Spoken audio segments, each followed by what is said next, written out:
히브리서 10장 10절부터 18절까지 말씀입니다. 한 절씩 교독합니다. 이 뜻을 따라 예수 그리스도의 몸을 단번에 들이심으로 말미암아 우리가 거룩함을 얻었노라.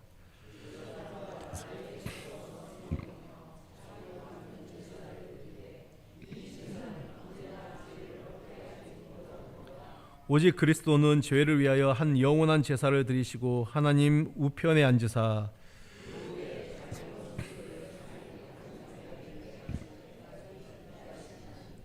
그가 거룩하게 된 자들을 한 번의 제사로 영원히 온전하게 하셨느니라. 주께서 이르시되 그날 후로는 그들과 맺을 언약이 이것이라 하시고 내 법을 그들의 마음에 두고 그들의 생각에 기록하리라 하신 후에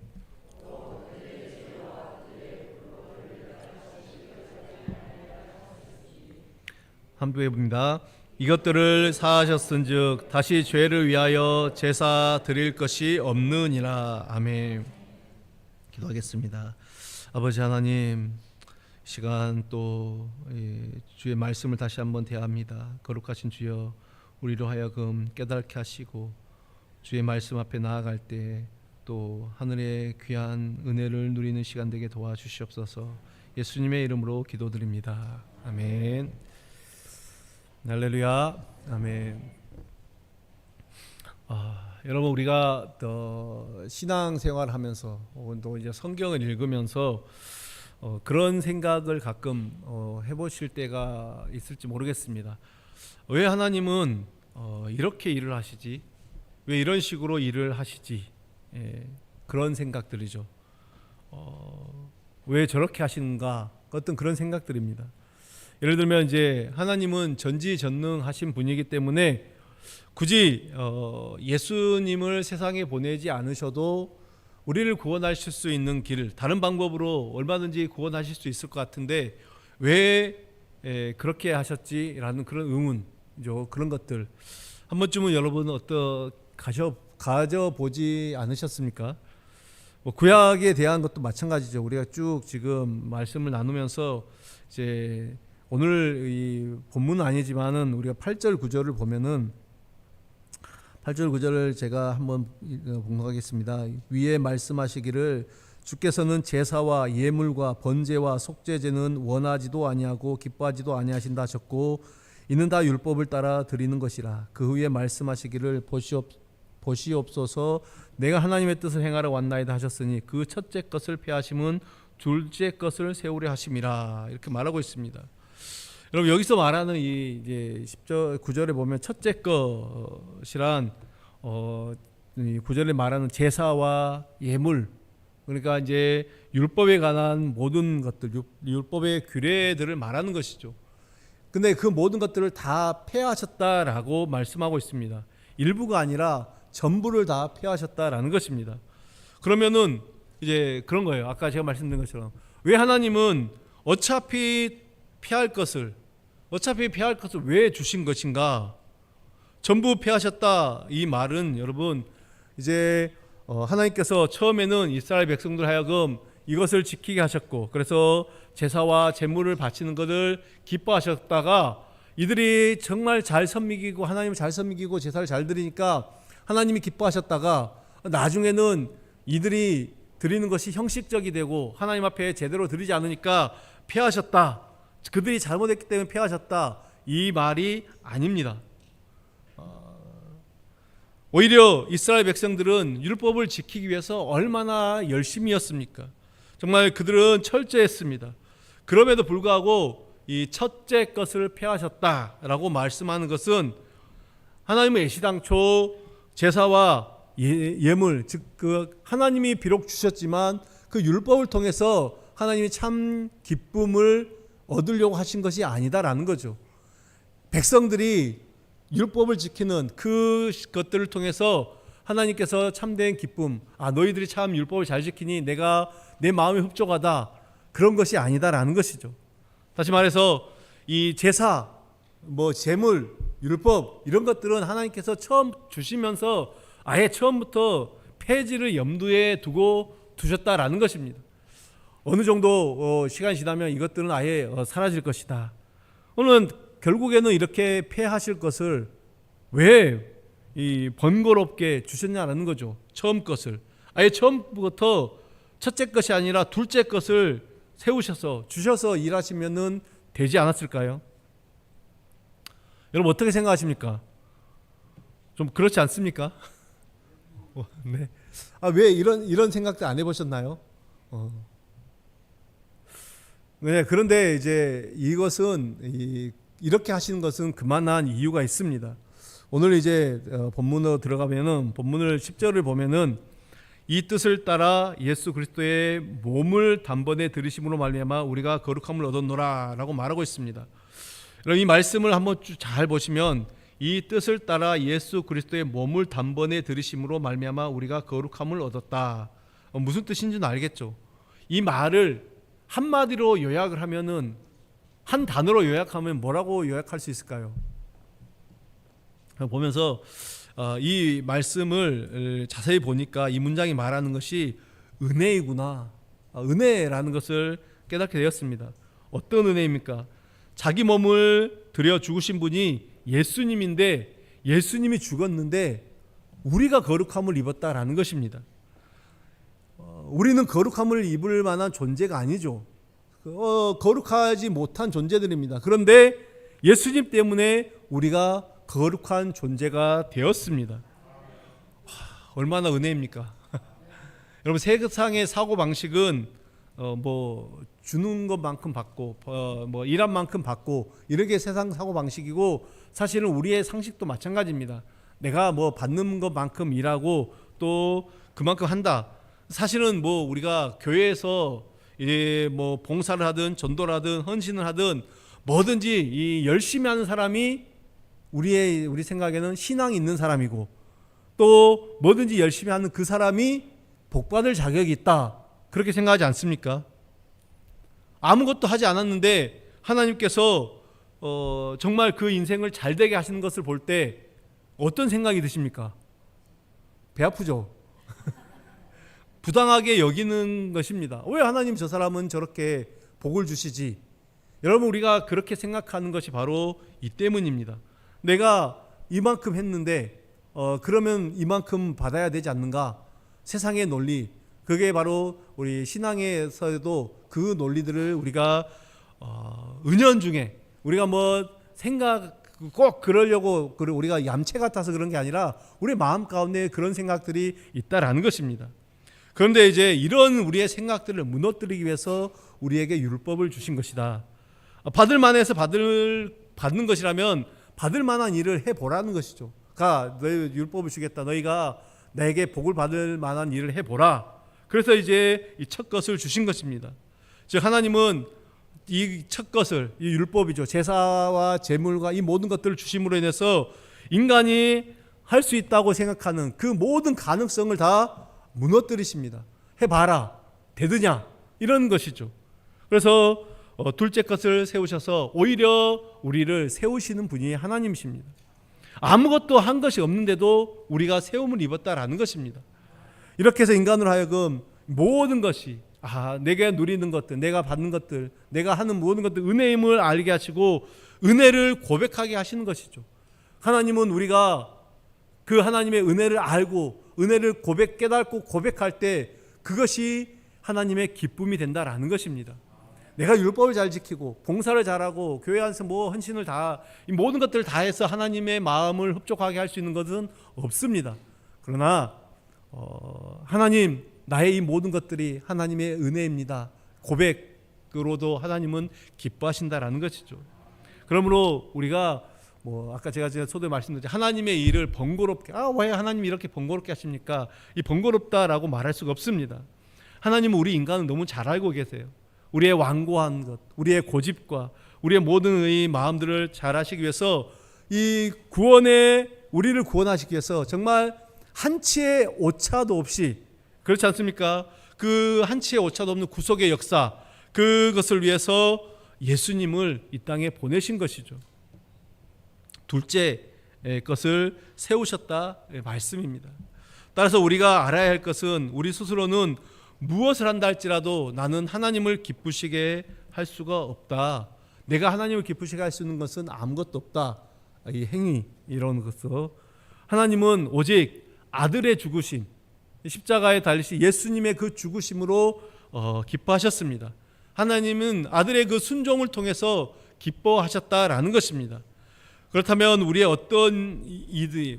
하는 어떤 일이 이 아들의 죽음과, 그렇죠, 예수님의 죽음과 비교가 될 수가 있겠습니까? 아무것도 없습니다. 예수님의 죽음에 비교할 수 있는 게 우리의 어떤 행위가 있다는 것입니까? 없습니다. 그래서 여러분, 아무것도 하지 않는다고 해서 신앙에 의심을 가질 필요가 없습니다. 나는 하지 않았지만, 우리는 하지 않았지만은 예수님이 행하신 의가 있기 때문입니다.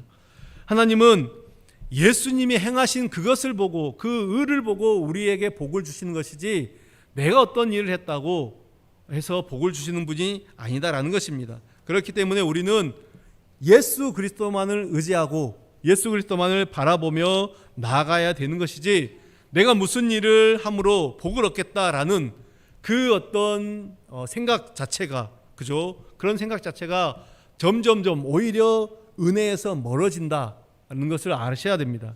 그래서 이제 단적인 예로 여러분, 그 주일에 겨우 그것도 예배 시간이 다 돼서 헐레벌떡 들어와서 예배 드리다가 예배 딱 끝나고 또 그냥 가는 그런 사람들이 있습니다. 그런 사람들과 모든 예배를 다 참석하고 모든 교회의 어떤 섬기는 일에 다 참석하고 대부분 다 이 자리에 계신 분들은 꾸준히 참석하지 않습니까? 우리들과, 여기에 계신 대부분 우리들과 얼마나 차이가 있을까요? 무슨 차이가 있을까요? 도토리 키재기입니다. 없습니다. 단언컨대 그들과 우리의 차이가 없습니다. 그러니까 겨우 주일 예배만 참석하는 그런 분들 향해서 자꾸만 섬김, 헌신 그 자리 빼는 사람들 향해서 너 왜 이 모양이니? 너 좀 잘해라. 열심히 좀 해라. 이런 말 하지 마십시오. 이런 말을 하는 나나 이런 말을 듣는 그 사람이나 사실은 똑같습니다. 여러분, 이거는 제가 그냥 하는 말이 아니라 정말 똑같다라는 것을 아셔야 됩니다. 우리는 다 똑같은 존재입니다. 저나 우리 여러분들이나 우리 모든 성도들은 다 똑같다라는 것입니다. 다만 그런 건 있죠. 우리가 예배에 빠지지 않고 참석하고 모든 봉사, 헌신, 섬김의 자리에 다 참석하는 것은 다른 게 없습니다. 내가 받은 바 은혜가 크기 때문에 자연스러운 나의 행위입니다. 감사해서 하는 것이죠. 그 모든 것들이 감사해서 하나님 앞에 하는 것입니다. 그래서 그 찬양의 고백이 있지 않습니까? 늘 울어도 눈물로써 못 갚을 줄 알아 몸 밖에 드릴 것 없어 이 몸 바칩니다.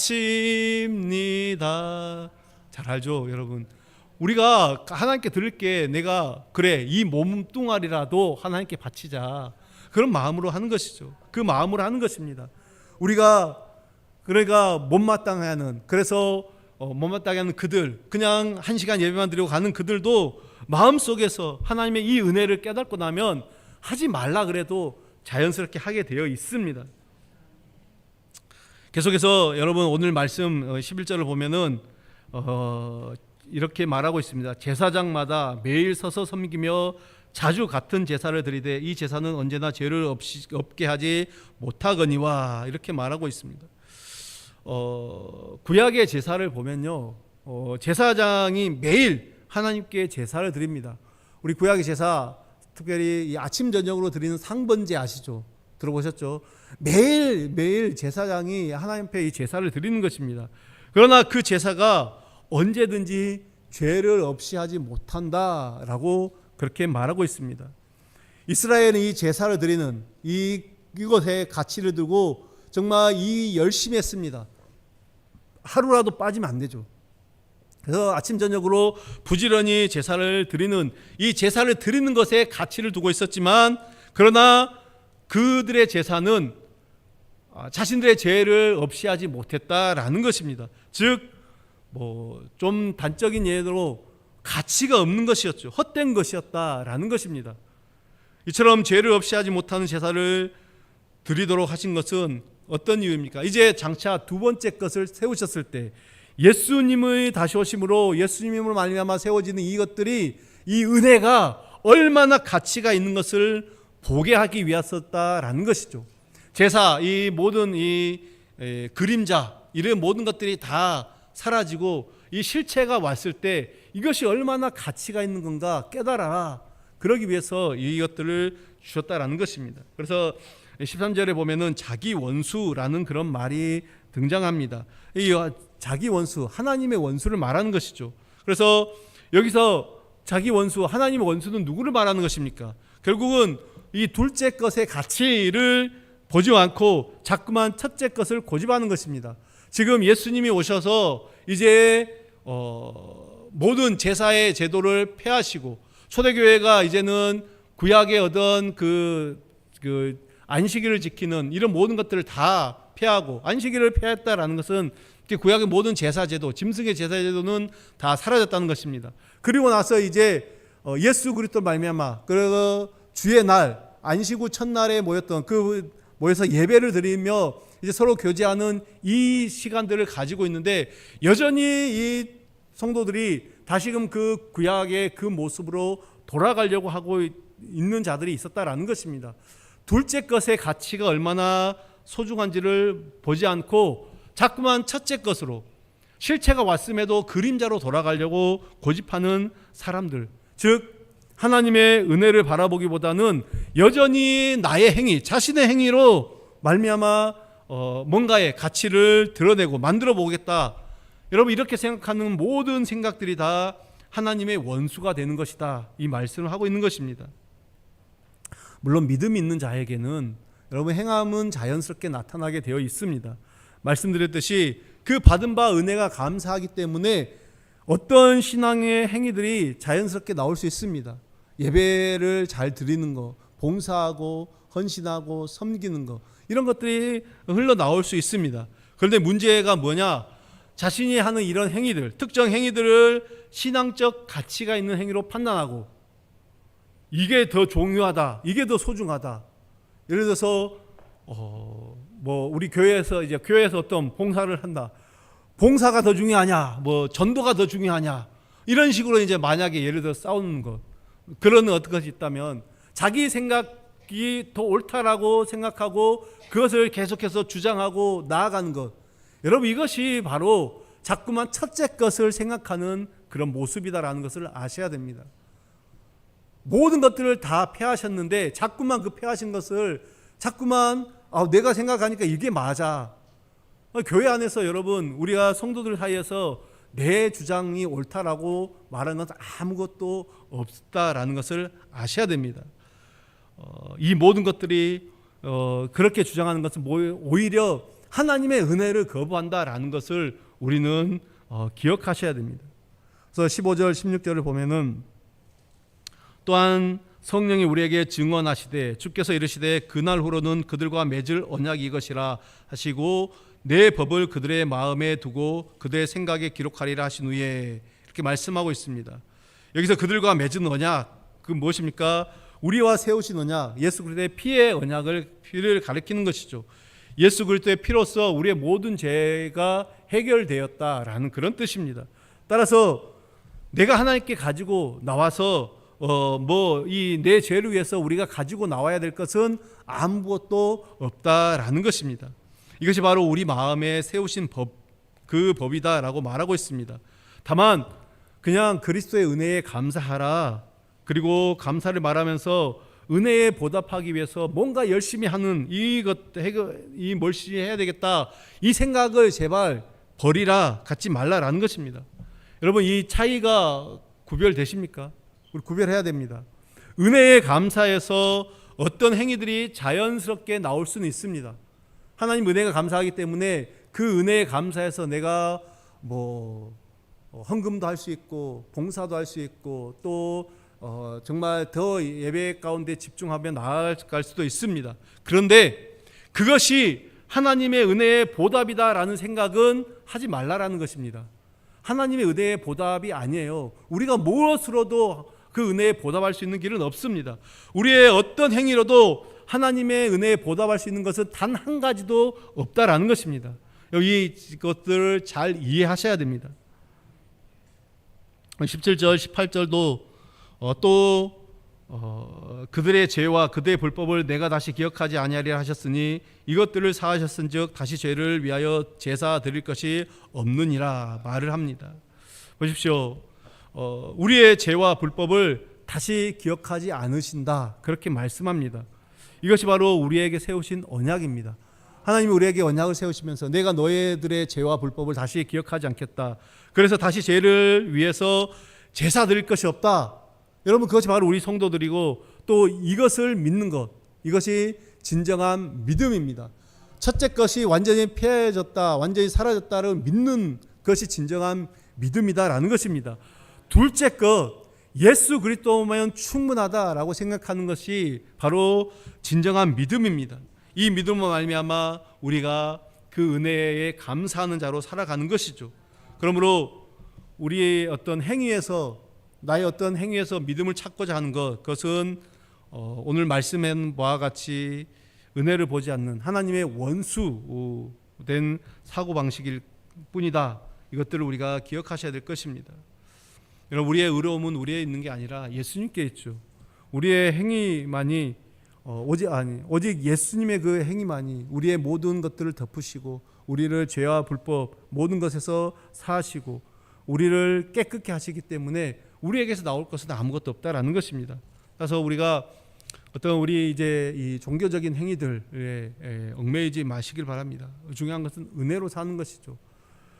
근데 이제 제가 이 반복해서 말씀을 드릴 때 여러분 좀 이제 어떤 여러분들이 이해를 돕기 위해서 단적으로 예를 자꾸만 들어서 말씀을 드리는 것에 대해서 좀 불편하지 않았으면 좋겠습니다. 그럼 우리가 뭐 이 예배드리고 뭐 봉사하고 기도하고 헌신하고 이런 것들을 자꾸만 하지 말라는 건가? 이것들을 하지 말라는 식으로 자꾸만 이야기하는데 이것들이 아무 필요 없다라고 이야기하는데 그런가? 아니요, 그것이 아닙니다.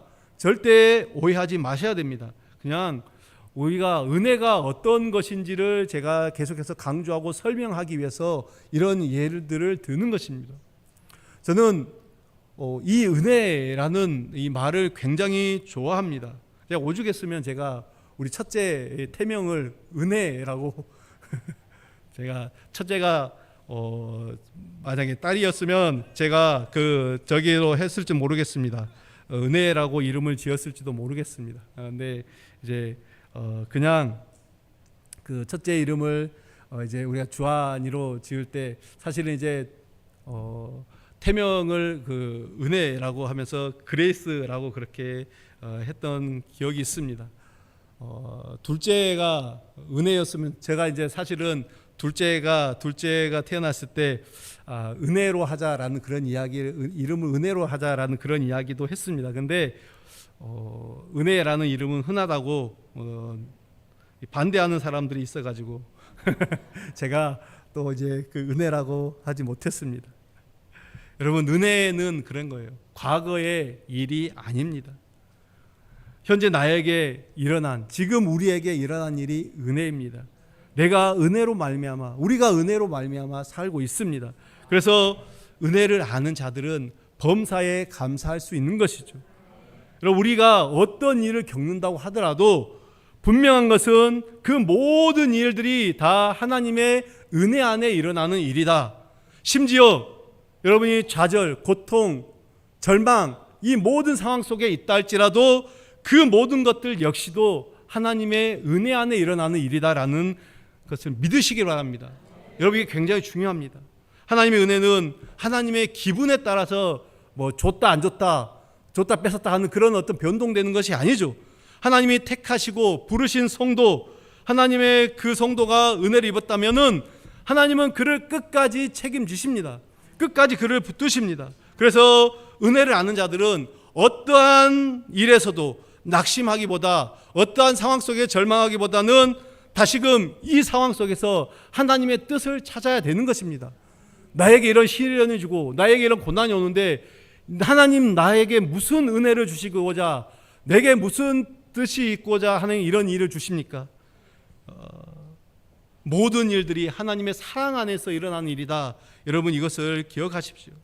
여러분 다시 말씀을 보십시오. 우리 17절을 다시 보시면 또 그들의 죄와 그들의 불법을 내가 다시 기억하지 아니하리라 하셨으니 라고 하십니다.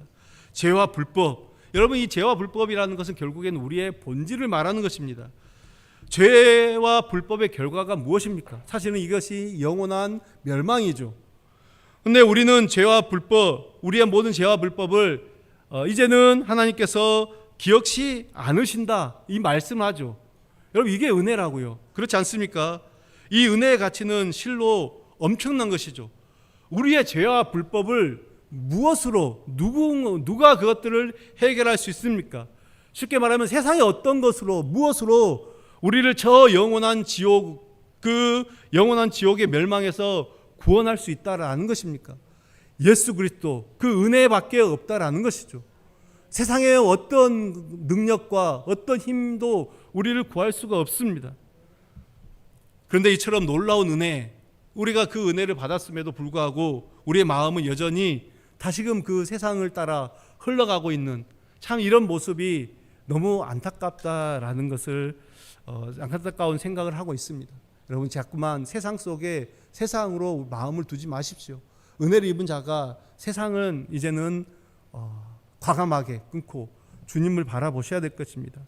여러분 그거 한번 생각해 보세요. 큰 죄를 짓고 예를 들어 사형수다. 우리가 정말 사형수다와 같은 존재라고 생각해 보십시오. 사형수로 살아가는 존재들은 하루하루가 그 연장된 그 오늘도 내가 죽지 않고 살았다. 연장되면은 그것은 매일매일 살아가는 삶이 연장된 삶이고 덤으로 주어진 삶입니다. 그들은 오늘 죽을까 내일 죽을까 그런 모르는 불안함 속에서 살아가는 인생이지 않습니까? 마찬가지로 우리가 죄와 불법에 여전히 우리가 살아가고 있는데 십자가의 구원이 하나님의 그 은혜가 없다라고 하면은 우리는 언제 내가 이 저 영원한 멸망으로 빠질 수밖에 없는가? 여러분 우리가 겉으로는 그런 생각을 하지 않을지 몰라도 우리의 영은 늘 불안한 그런 삶 속에 살아간다라는 거예요. 그게 바로 이 오늘 말하는 그런 모습입니다. 그래서 죽어야 될 자가 오늘 죽어야 될 자가 살아있는 것, 이것이 바로 하나님이 베푼 그 은혜임을 생각하며 감사하며 살아가야 되는 것이죠. 여러분 그래서 죄와 불법의 위치에 있었다. 내가 죄와 불법이라는 그런 자신의 위치를 깨닫는 것, 이것이 정말 은혜이죠. 하나님의 은혜입니다. 그러면서 또한 그 죄와 불법에서 건져주신 그 예수 그리스도의 그 모든 은혜, 하나님의 사랑을 감사하지 않을 수 없습니다. 그러니까 믿음의 삶을 산다. 내가 믿음이 있다라고 말한 사람은 결국에는 내가 어떤 존재인가, 내가 이런 죄와 불법으로 멸망받을 수밖에 없는 존재였구나를 깨닫는 자들입니다. 그래서 이 18절의 말씀하는 바와 같이 이것들을 사하셨은즉 다시 죄를 위하여 제사 드릴 것이 없느니라. 예수님의 죽으심을 말미암아 이제는 다시 제사를 드릴 필요가 없어진 것입니다. 제사로는 말씀드렸듯이 제사로는 죄사함의 은총을 입을 수가 없기 때문입니다. 이것이 바로 제사의 한계다라는 것을 말씀드렸습니다. 십자가에 죽으신 예수님으로 말미암아 우리가 이제는 온전히 죄가 사해지는 그 은총에 거하고 있으니 예수님께 감사하는 삶을 살아가면 되는 것입니다. 사랑하는 성도 여러분, 하나님은 이런 한없는 은혜를 가지고 우리에게 오셨습니다. 이런 한없는 은혜를 우리에게 부어주셨다라는 것이죠. 예수님은 우리로 하여금 당신을 위해서 뭔가 하라 그렇게 말씀하지 않으셨습니다. 내가 너희들을 위하여서 내 생명을 주었으니 너희는 나를 위해서 이것을 해라. 어떤 우리에게 주문하신 것이 없습니다. 다만 그냥 그 은혜를 우리에게 베푸셨습니다. 그 은혜를 누리면 되는 것인데 왜 우리가 이것을 믿지 못하고 자꾸만 내 행위가 자꾸만 그 첫째 것에 마음을 두고 행위를 신앙의 근거로 두고 그렇게 살아가려고 하는 것입니까? 여러분, 예수님과 우리의 바른 관계는 우리의 어떤 신앙 행위로 증거되는 것이 아니죠. 내가 예배 빠지지 않고 참석하고 내가 교회 뭐 헌금 많이 하고 봉사 많이 하고 전도 많이 하고 이런 것으로 예수님과의 우리와의 관계가 증거되는 것이 아닙니다. 예수님이 베푸신 그 은혜에 기뻐하고 감사하며 우리의 모든 이제는 행위가 그 감사함에서 나오는 그런 모든 것들이다라는 것을 다시 한번 마음에 새기는 우리 모든 주님의 자녀들 되시길 바랍니다. 기도하겠습니다. 하나님 아버지 감사합니다. 우리에게 영원한 생명의 길을 주시고 또 단 한 번의 제사로 또 우리에게 영원한 은혜를 베푸신 그 주님을 우리가 날마다 기억하며 그 주님 앞에 살아가기를 원합니다. 하나님, 첫째 것을 계속해서 첫째 것을 쫓아가려고 하는 어리석은 우리의 모습을 주님의 보혈로 자꾸만 덮으시고 오직 우리가 예수 그리스도의 은혜만을 생각하며 살아가는 믿음의 삶이 될 수 있도록 주님 우리를 붙들어 주시옵소서. 예수님의 이름으로 기도드립니다. 아멘.